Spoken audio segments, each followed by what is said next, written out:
कोई प्रश्न नहीं है? नहीं।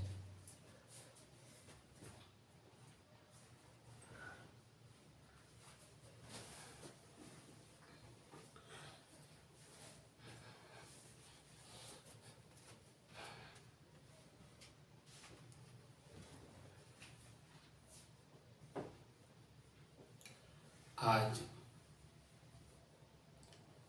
साधना का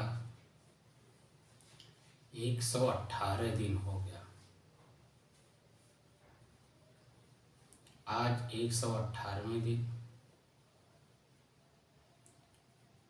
तारीख 3 मार्च सन 2022।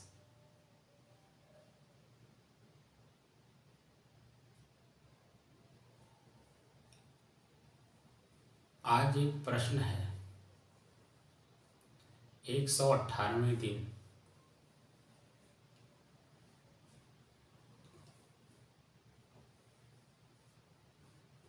आज 118वें दिन में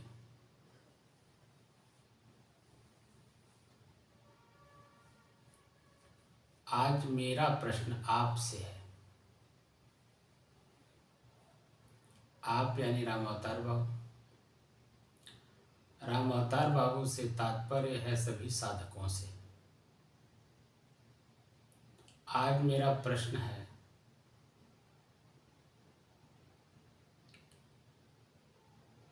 कि अध्यात्म की जरूरत क्यों है? अध्यात्म अथवा स्वाध्याय की जरूरत क्या है?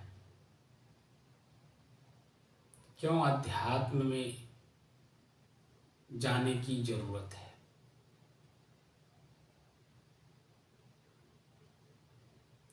जानने से तात्पर्य है गहराई में डूबने से। अध्यात्म की गहराई में डूबने से हमें क्या मिलने वाला है? क्यों हम ईश्वर के सहारे अपने श्वास को हम बार बार क्यों देख रहे हैं? हमें मन को एकाग्र करने की जरूरत क्यों है? मन को स्थिर करने की जरूरत क्यों है? और शांति का अनुभव करने की जरूरत क्यों है? इससे हमें क्या लाभ होने वाला है, या इससे क्या लाभ प्राप्त हो रहा है? ये प्रश्न है आप लोगों से। राम अवतार बाबू जी साहब, आप बताइए। साहब मेरे विचार से 118 दिन हो गया जी, हम लोगों को मन को एकाग्र करते, स्थिर करते और शांत करते। 118 दिन में हमने बहुत बातों पे बहुत कुछ चर्चा की जी, और आपके भी मन में तरह तरह के प्रश्न आए। गीता के श्लोक को लेकर के, रामायण के चौपाई और शब्द को लेकर के, राम शब्द को लेकर के तमाम तरह के प्रश्न आए। सभी प्रश्नों को हल करते हुए 118 दिन आज हम लोगों के बीत गए। आज हमने प्रश्न किया आपसे कि कोई प्रश्न है आपका? आपने कहा कोई प्रश्न नहीं है। तो मेरा प्रश्न अब आप लोगों से है, जो मैंने पहले कहा कि अध्यात्म में यानी स्वाध्याय करने से हमें क्या मिल रहा है? मन एकाग्र क्यों कर रहे हैं? स्थिर क्यों कर रहे हैं? और शांत का अनुभव क्यों कर रहे हैं? इसके पीछे रहस्य क्या है? किस रहस्य को जानने के लिए इतने सारे काम हम लोग करके आज 118 दिन बीत गया। 2-2 घंटे के अभ्यास से। अब आप बताइए। अब मेरे विचार से साहब जो है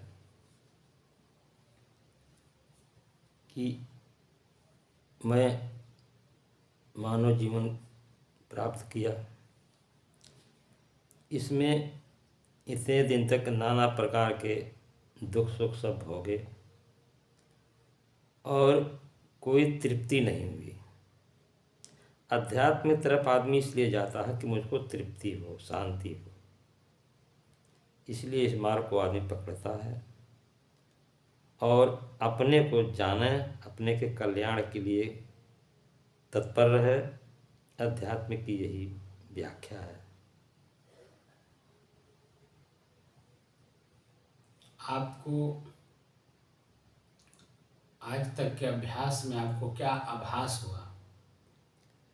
अब हमको आज तक के अभ्यास में बहुत अभ्यास हुआ, मैं बहुत शांति हुआ और अपने मन को शांति करने में लगा भी हूँ और ईश्वर के, अपने ईश्वर के आधार पर शांति बनाने का प्रयत्न कर रहा हूँ और मालूम हो रहा है कि मुझे अपने इस श्वास से ही शांति मिलेगी।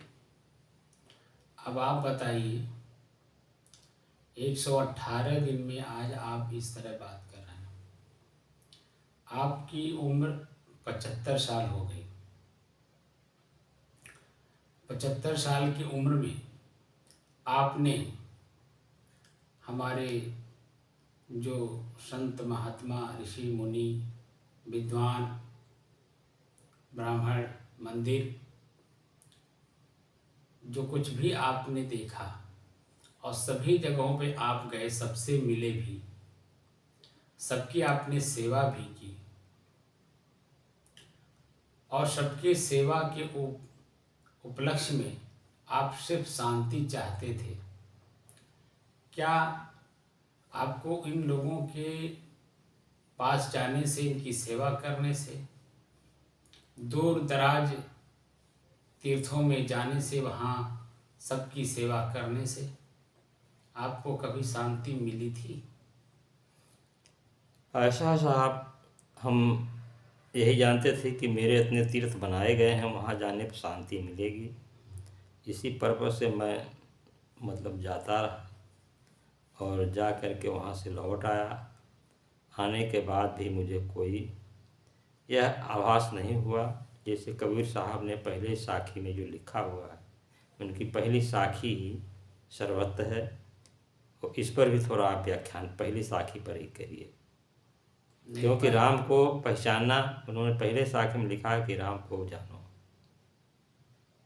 नहीं, पहली साखी तो राम को जानने की तो नहीं है। बिल्कुल यही है, आप देख लीजिएगा, हम पढ़ के आए हैं। साखी प्रकरण का पहला साखी। हाँ, साखी प्रकरण पहला साखी। दूसरी लाइन है नीचे वाली, साखी की दूसरी नीचे वाली लाइन है। बताइए उसको। आपके साखी पास तो बोलिए। अब साखी तो आपके पास सही है, आप उसको पढ़ लीजिए। नहीं, आप बोलिए ना, पढ़ के आए हैं आप। मुझको याद नहीं है, मैं इतने जानता हूँ। आप तो देख लीजिए, आप तो आपको याद है सब, आप तो जानते ही हैं। साखी की दूसरी लाइन है नीचे वाली। पहली साखी है कि जहिया जन्म मुक्ता हता, तहिया हता न कोय, छठी तुम्हारी हों जगह तू कहाँ चला भी कोई।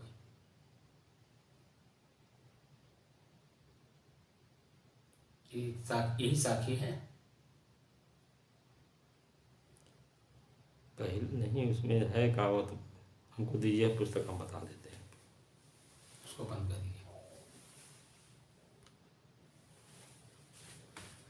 हो गया।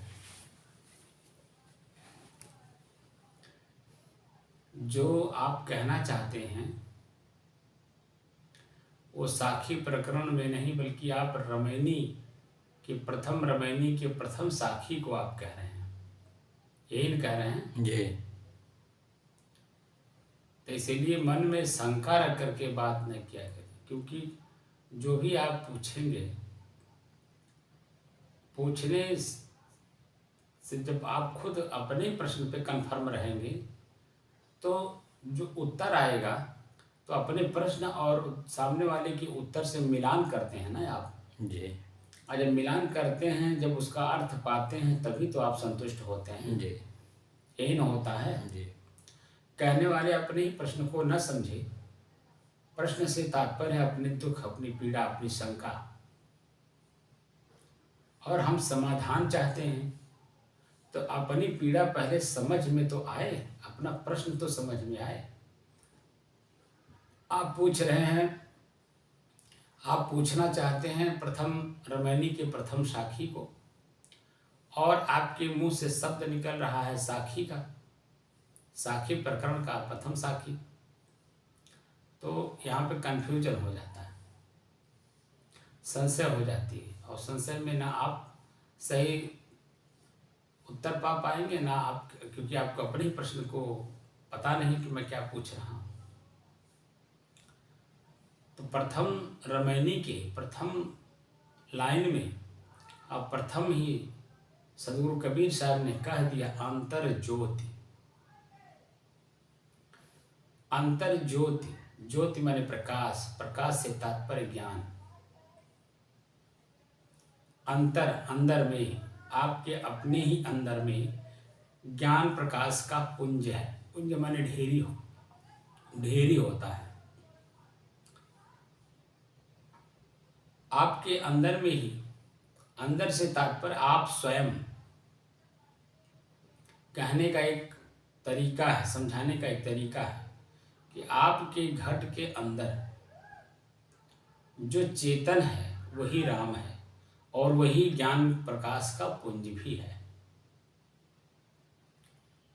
अब प्रेरणा आप किसको देना चाहते हैं, अच्छे को या बुरे को, ये आप पर निर्भर करता है।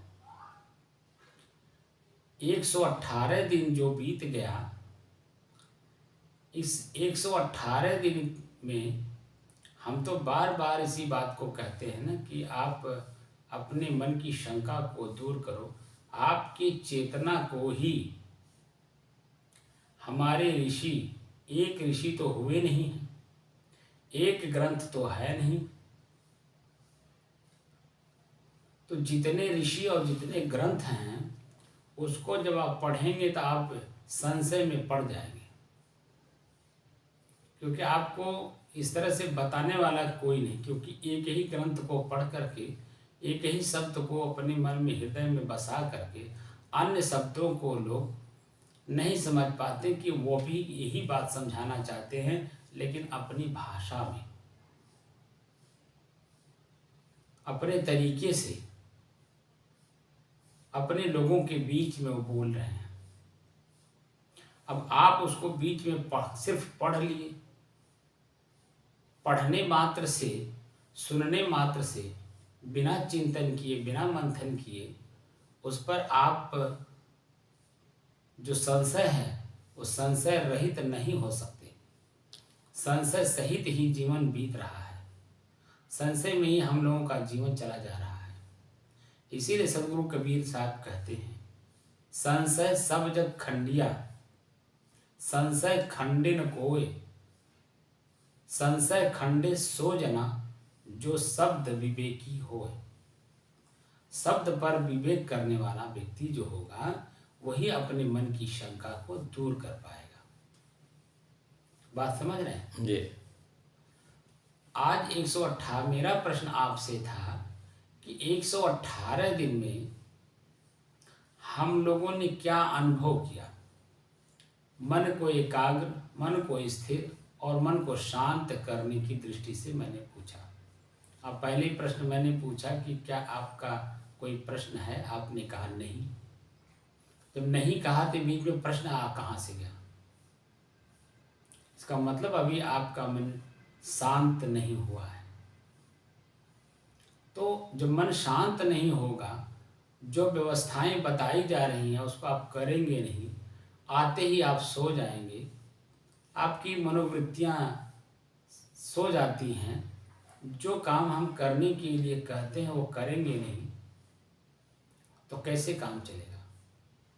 गुरु और शिष्य, शिक्षक और विद्यार्थी, दोनों का मन जब तक एक नहीं होगा, शरीर दो हों, दो ही होंगे, लेकिन दोनों के मन जब तक एक नहीं होंगे तब तक वो गुरु शिष्य को क्या सिखा पाएगा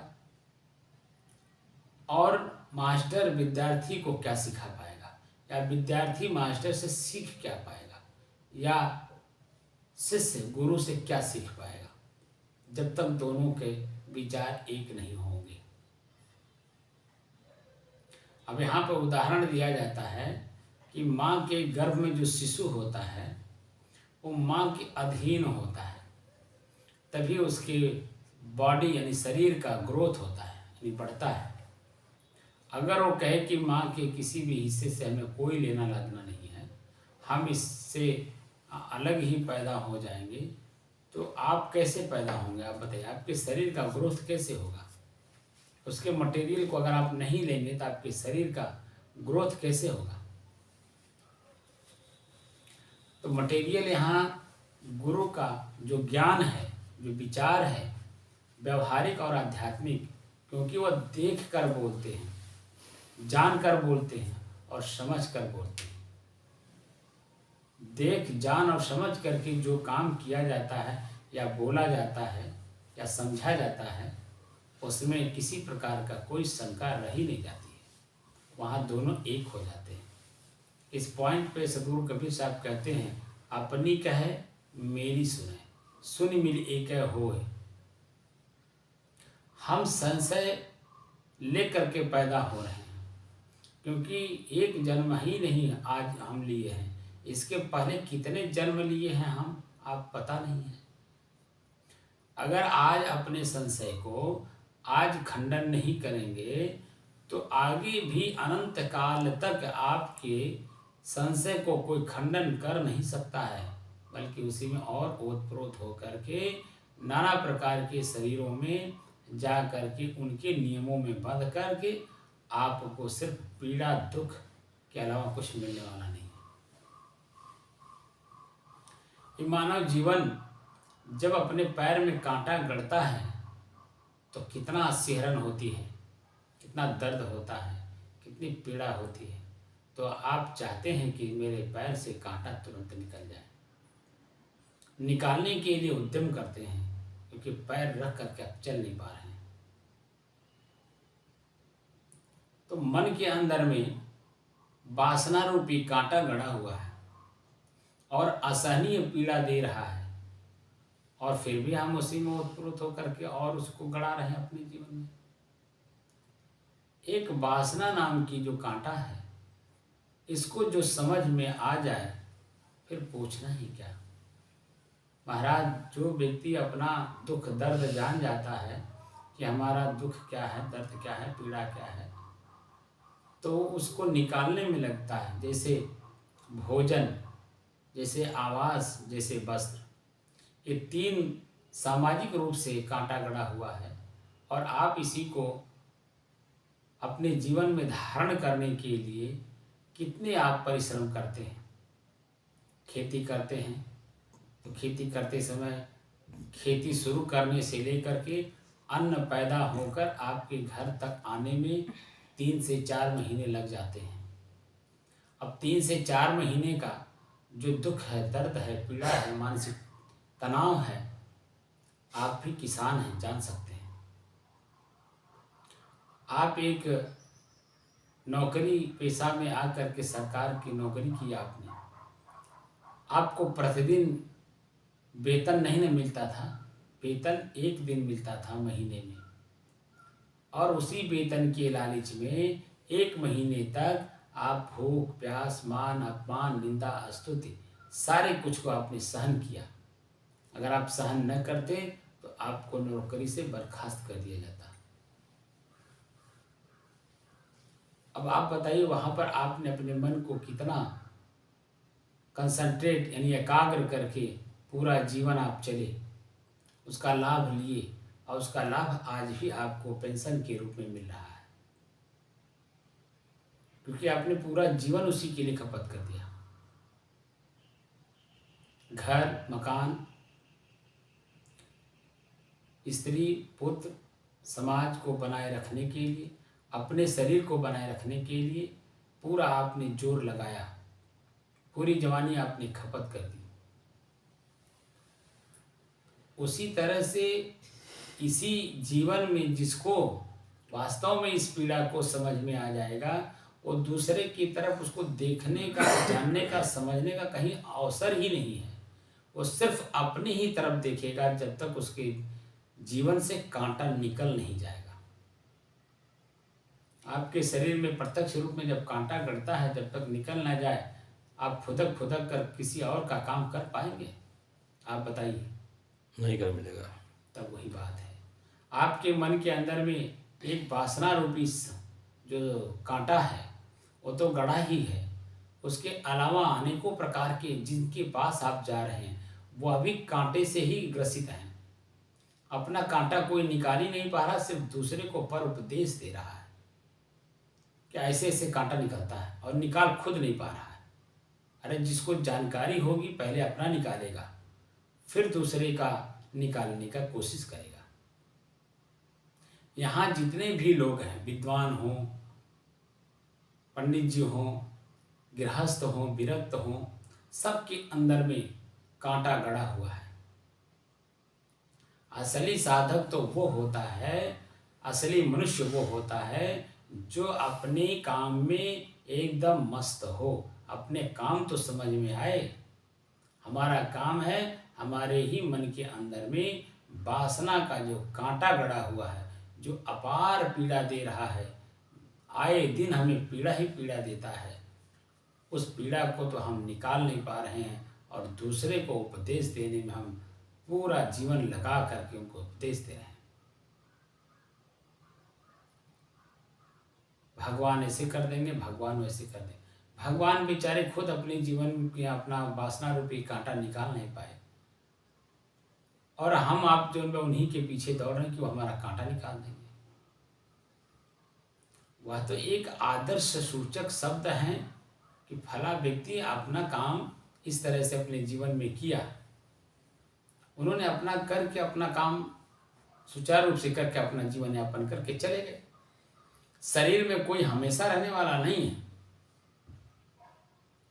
इसके विरह में हम लोग घूम रहे हैं।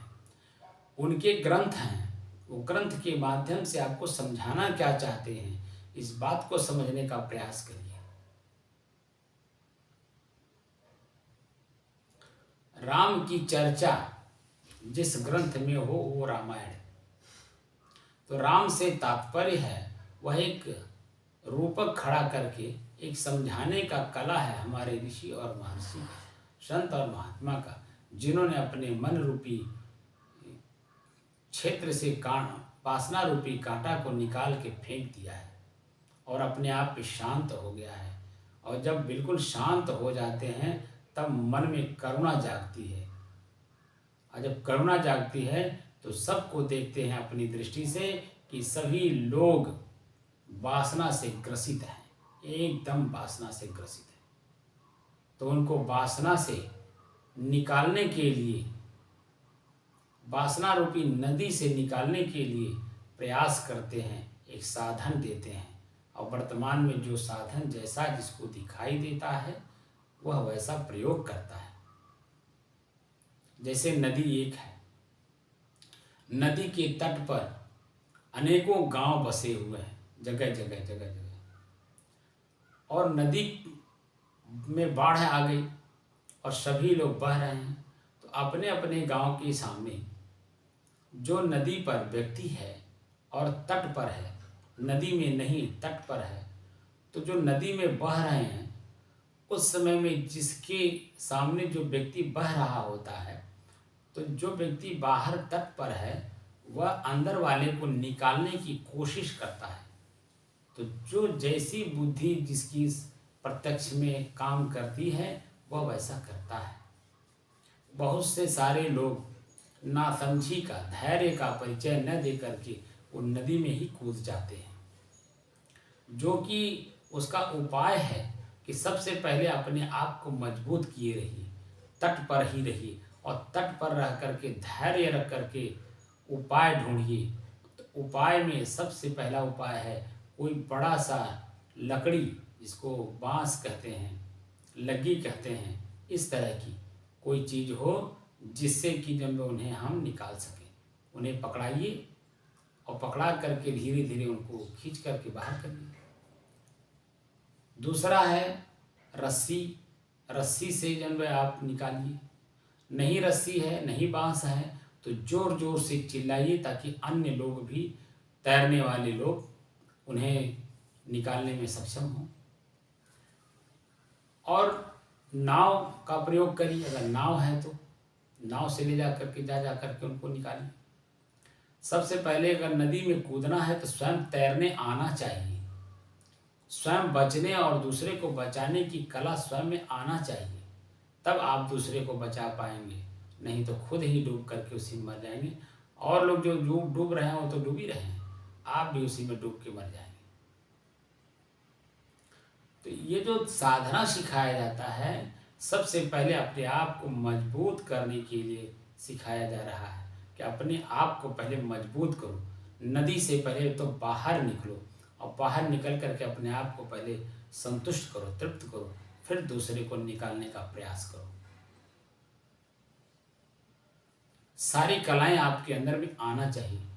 पहले से सरकार ट्रेनिंग देती है, ट्रेनिंग देने के बाद ही कोई पद, कोई पोस्ट देती है,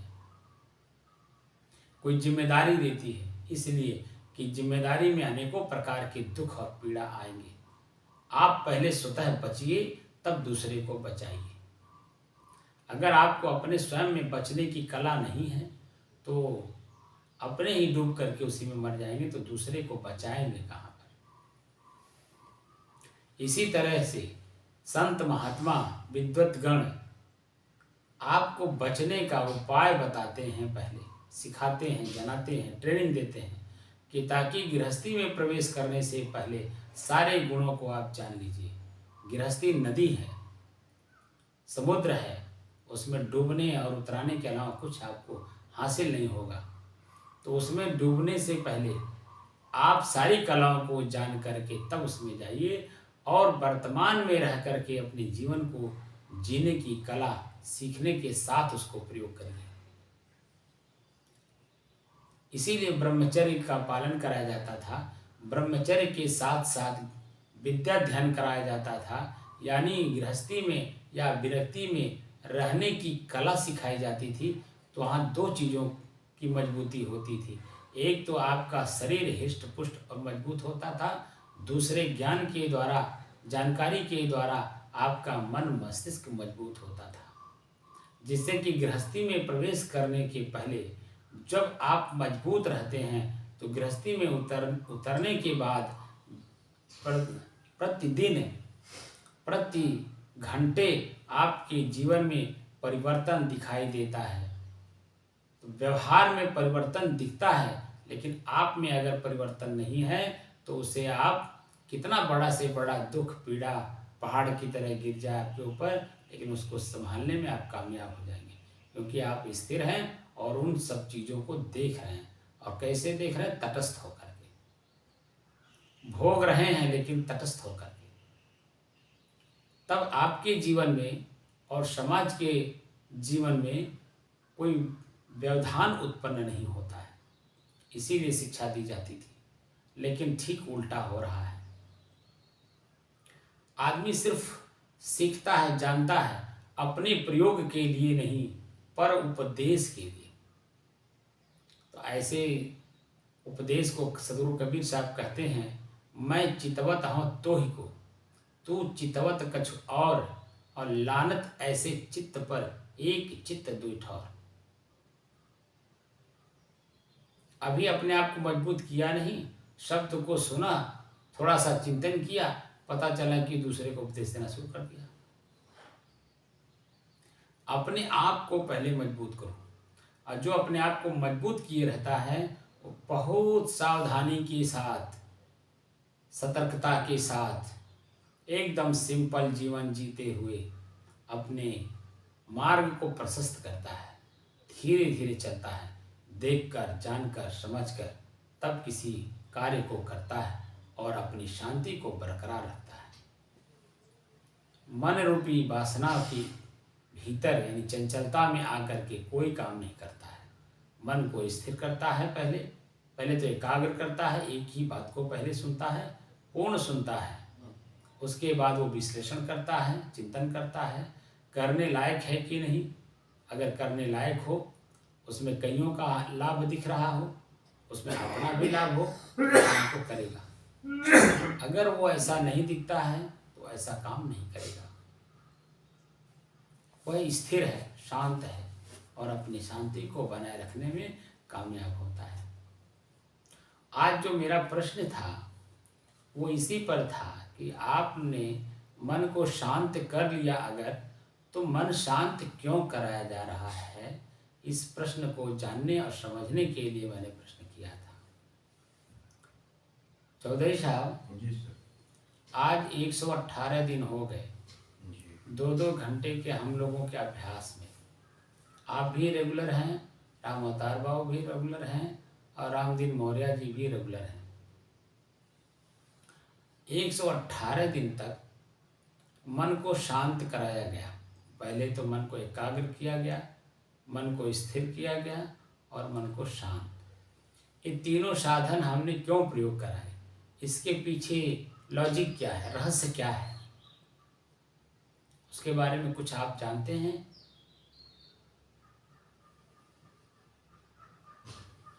ज़्यादा तो नहीं, लेकिन अपना जो हमारा विचार है, जिस तरह से जीवन को चलाने के लिए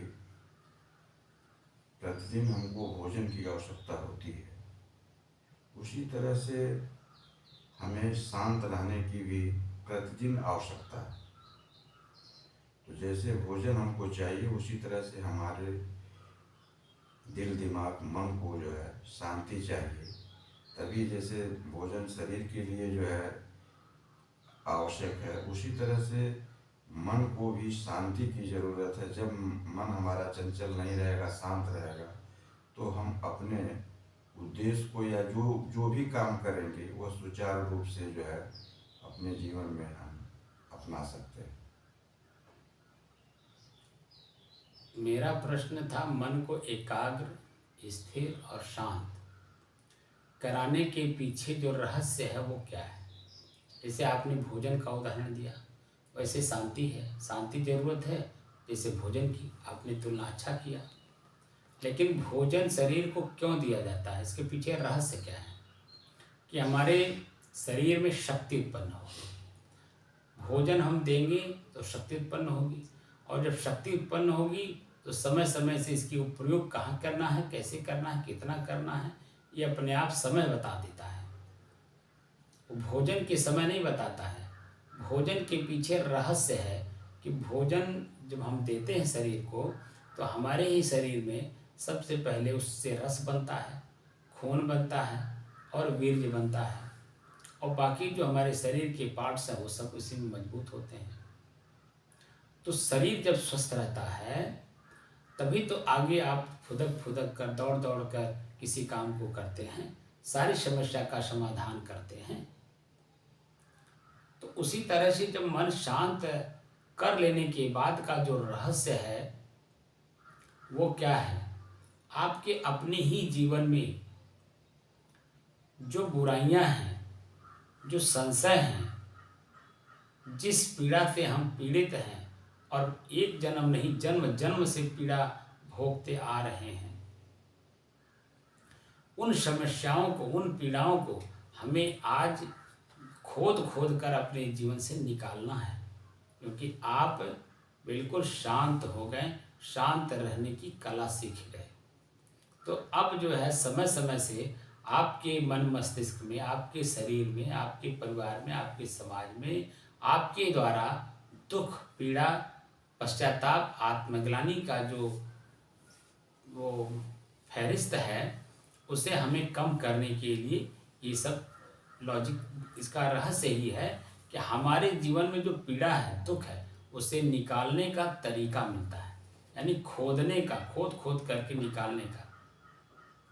जैसे आपको एक बात समझ में आई कि प्यास लगी है, तो प्यास लगी है, प्यास से आपकी तृष्णा और बढ़ रही है, आपको लग रहा है कि अगर पानी नहीं मिलेगा तो मैं मर जाऊंगा, तो आप पहले तो नदी तालाब कुआं खोजते हैं।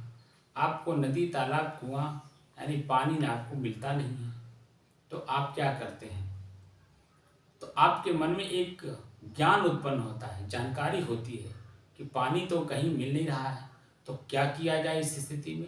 अगर पानी पिएंगे नहीं तो मर जाएंगे। तो आपके मन में एक जानकारी आती है, अपने ही मन मस्तिष्क में जानकारी उत्पन्न होती है कि जमीन को क्यों न खोदा जाए। जहाँ पर हम हैं यहीं पर इस जमीन को खोदा जाए। तो जब खोदेंगे परत दर परत, तो नीचे पानी आपके है, आप ही के नीचे जहाँ पर भी आप खड़े हैं वहीं आपके नीचे पानी है, लेकिन उसे खोदना पड़ेगा परत दर परत, जिसको लेयर आप कहते हैं।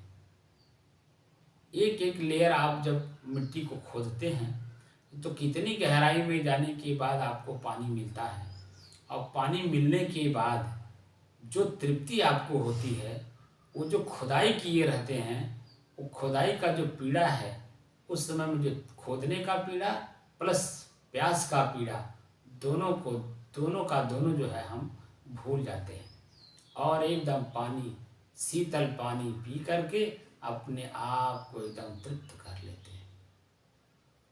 जब अपने आप को तृप्त कर लेते हैं, और कुआं के बारे में जो गड्ढा आपने खोदा उसको कुआं कहा जाएगा, उस कुएं के पानी से अपने बार बार आप निकाल के पिएंगे और अन्य लोगों को भी आप पिलाएंगे। तो आप जहाँ पर भी खड़े हैं, आपके ही नीचे कितनी गहराई में शांति है, और ये हमेशा हमारे साथ कैसे उपलब्ध रहे, इसका प्रयोग हम कैसे करें और अन्य लोगों को इसका लाभ हम कैसे दें। तो अपने ही अंदर में जो लेयर है, काम, क्रोध, लोभ, मोह, राग, द्वेष, ईर्ष्या, जलन, प्रसन्नताप, तमाम तरह के जो लेयर हैं, इन लेयरों को एक एक करके खोद करके अपने ही जीवन से आपको निकालना है। ये रहस्य है, आपके अंदर में जो बुराइयां हैं, बुराई और अच्छाई दोनों को निकालना है, और आपकी शांति एकदम और स्थिर होती चली जाएगी। तो ये जो जन्म और मरण का जो दुख है और पीड़ा है, उसे निकालने में और उससे अपने को अलग करने में और अपने आप में समाहित होने में, यानी मोक्ष प्राप्त करने में या मोक्ष में स्थित होने में आपको कामयाबी मिल जाएगी। मूल रहस्य तो यहाँ है कि आप पानी के ढेर पर खड़े हैं, लेकिन पानी नीचे है, उसके पानी के ऊपर मिट्टी का लेयर बना हुआ है। उस लेयर को जब तक आप खोदेंगे नहीं और पानी तक आप पहुँचेंगे नहीं, तब तक आपकी जो त्रिखा है वो मिटेगी नहीं। तो जो मन एकाग्र, स्थिर और शांत कराया गया, उसके पीछे जो रहस्य है वो यही है कि आपके जीवन में अनेकों प्रकार के लेयर हैं, बुराइयों के और अच्छाइयों के, दोनों के, और दोनों को बिना निकाले आपके मन के अंदर में शांति आ नहीं सकती, स्थिर शांति आ नहीं सकती। अभी शांति का अनुभव तो सिर्फ क्षणिक हुआ है, थोड़े समय के लिए हुआ।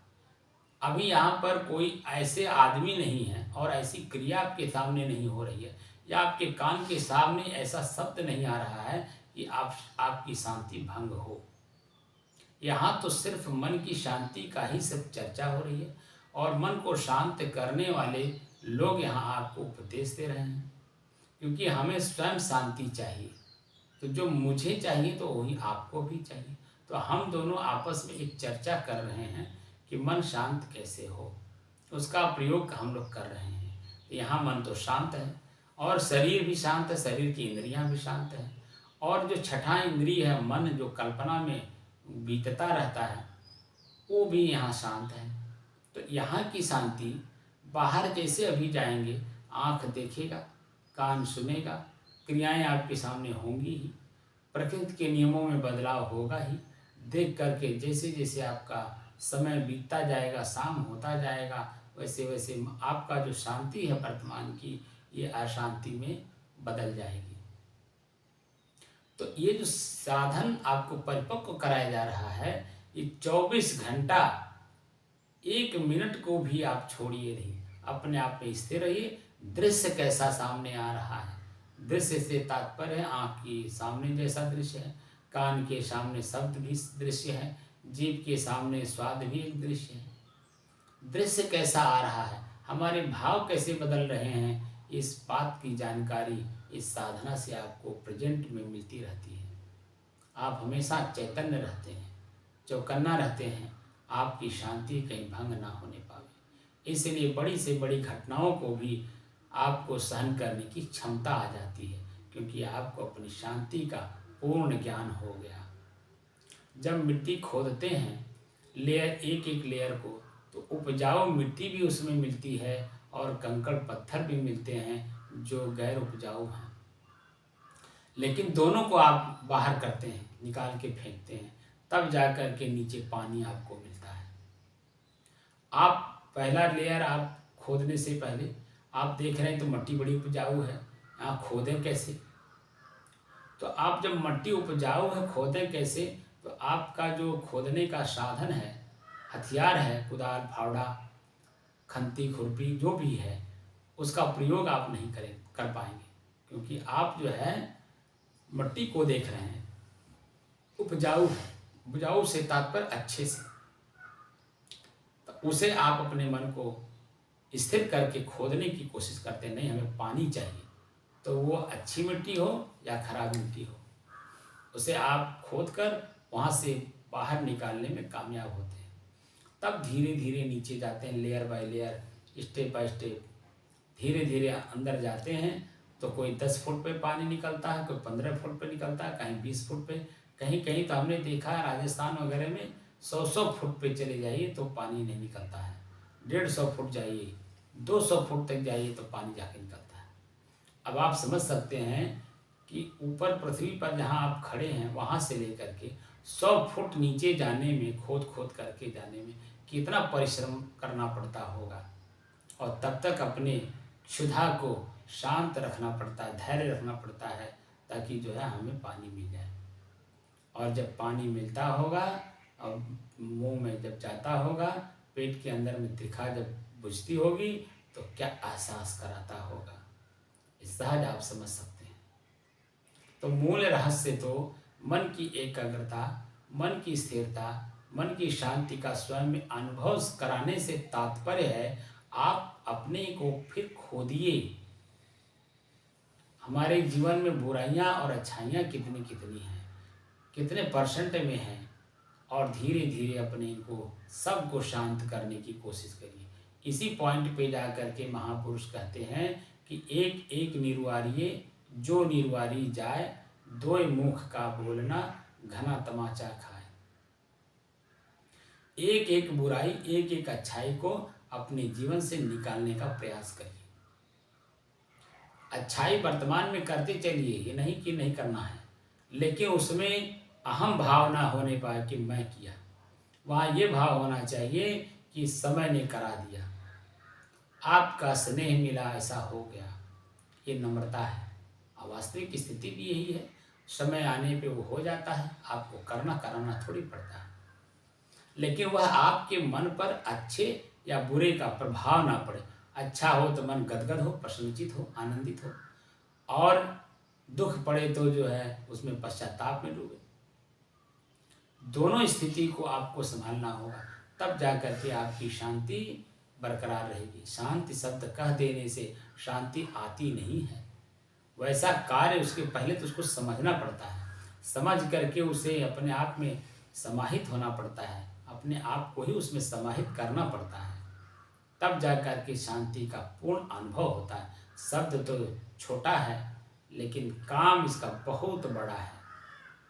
अब बहुत बड़े काम को हम कर नहीं पाते, छोटे छोटे काम को बहुत बड़ा बना बना करके हम लोग करते रहते हैं, लेकिन शांत अपने मन को नहीं कर पाते, और कर भी लेते हैं तो खाली 1 घंटे के लिए साधना के रूप में बैठ गए, मन शांत कर लिए, लेकिन जागृत अवस्था में क्रिया होते समय आपके मन पर क्या प्रभाव पड़ रहा है, इस बात का आकलन आप नहीं कर पाते हैं। ऐसी स्थिति में ले जाने के लिए ही गुरु की सानिध्य की जरूरत पड़ती है। जब गुरु के सानिध्य में जिज्ञासु रहता है तो प्रतिदिन एक न एक बुराई, एक न एक संशय मन में उत्पन्न होता रहता है। उसे गुरु समझते हैं कि कब इसके मन को कौन सी औषधि की जरूरत है, कौन सा पीड़ा इसके मन में उत्पन्न हो रहा है, उसकी औषधि क्या है, कब जरूरत है, उसे दे दे करके उसको शांत करते रहते हैं। तो अंत में आकर के जब स्वयं साधक अपनी स्थिति को पूर्ण रूप से जान लेता है, समझ लेता है और उसमें स्थित हो जाता है, उसका जीवन कल्याण हो जाता है। कल्याण से तात्पर्य अपनी सारी बुराइयों से अपने आप को मुक्त कर लिया और अपने आप में समाहित हो गया, तदासीत हो गया, एकदम वही हो गया जो मैं हूँ। इसी स्थिति में जा करके हमें जाना है। यह जो साधना कराई जाती है वास्तव में साधना मुमुक्षु के लिए है, लेकिन हम आप सभी लोगों के बीच में इसको इसलिए लेकर के आए। इसमें दो कारण हैं। पहला कारण तो चंचल मन होने के कारण प्रत्येक इंसान अपने ही कर्मों से अपने ही आप को दुखी पीड़ित किए हुए हैं और तनाव इतना बढ़ा लिया है, अपने ही जीवन को नष्ट कर ले रहा है। एक कितनी कीमती ये मानव जीवन है ये उसे पता नहीं है और कंकड़ पत्थर की तरह उठा के इसको फेंक दे रहा है, जीवन ही नष्ट कर ले रहा है। Heart attack, brain haemorrhage, suicide, और अगर है भी जीवन में तो शुगर, ब्लड प्रेशर, ये रोग लेकर के मर रहा है, पल पल घुल के मर रहा है। बाहरी सुख सुविधाएं सब संपन्न है लेकिन शरीर उसका साथ नहीं दे रहा है उसको भोगने के लिए, क्योंकि उसने पीड़ा लेकर के उसको प्राप्त किया है।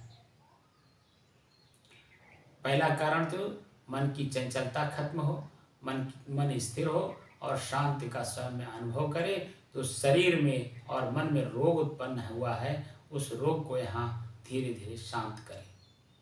दूसरा कारण है कि मैं स्वयं एक साधक हूँ, मैं स्वयं एक साधु हूँ,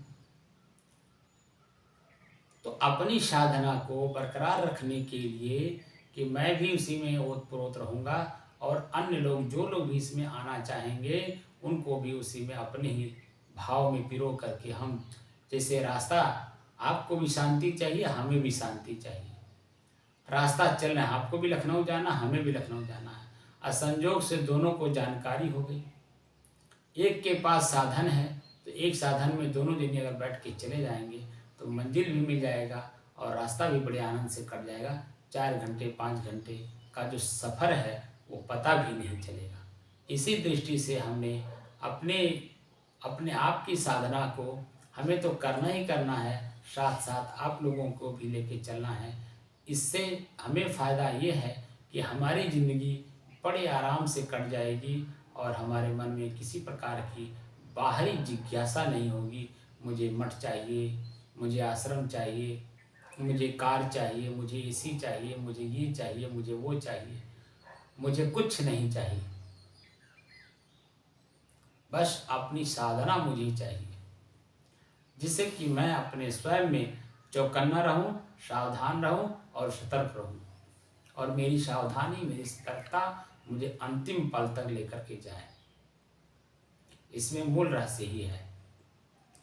इसलिए आप सभी लोग अपने मन को एकाग्र करिए, स्थिर करिए और शांत करिए। इन तीनों को प्रयोग करने के बाद जब आप बिल्कुल स्थिर हो जाएं, तब अपने ही अंदर में जो बुराइयों के और अच्छाइयों के लेयर बने हुए हैं, इन्हें खोदने का, खोद करके एक एक करके अपने जीवन से निकालने का प्रयास करिए।